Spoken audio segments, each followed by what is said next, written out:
یہ چیزیں جو میں نے آپ کو بتایا میٹ کا استعمال فاسٹ فوڈ سارا کچھ اور فاسٹ فوڈ کا استعمال کرتے ہیں، اور باہر کے لوگ تو وہ سور کا گوشت بہت کھاتے ہیں، اس کی وجہ سے بہت ہوتا ہے، ٹھیک ہے۔ تو اب یہاں پہ اس کو پاکستان میں جو ہوتا ہے، اس ایسے پیشنٹ کا مزاج کیا ہوتا ہے،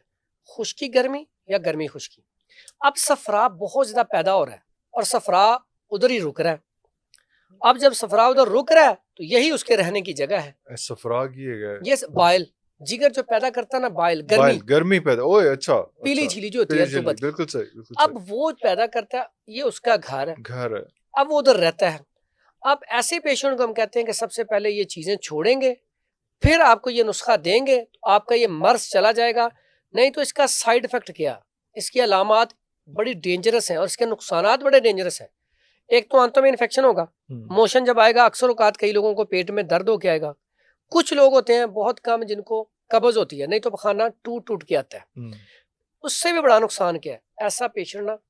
وسوسہ، خیالات، انزائٹی، ڈپریشن، یا کوئی ایسی دماغ کو چڑھتی ہے تو اس کا مطلب ہے اس کا جو مسئلہ ہوتا ہے نا، یہ اب نقصان جیسے ہم غذا کھاتے ہیں تو سٹمک میں ہے، اس کا کیلوس لیور میں جاتا ہے، پھر وہ فائدہ آنکھوں کو بھی دیتا ہے، دماغ کو۔ بالکل ایسے یہ کیڑا بیٹھا ادھر ہے، یہ اب کیڑا تو نہیں جا سکتا دماغ میں، نہ ہی کوئی رستہ ہے۔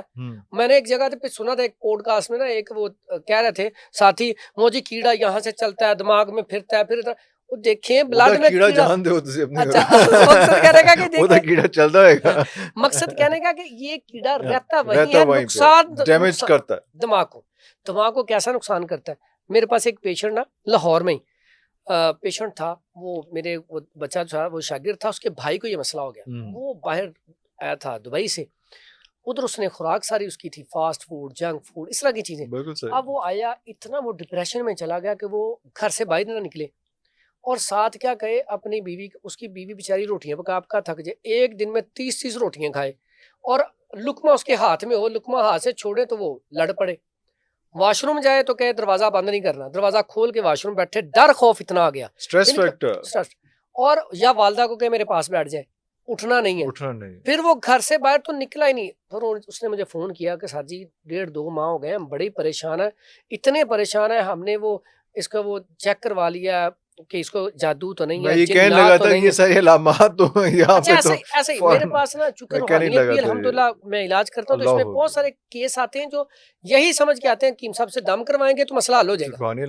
علاج پہ ایک الگ چیپٹر ہوگا پورا انشاءاللہ۔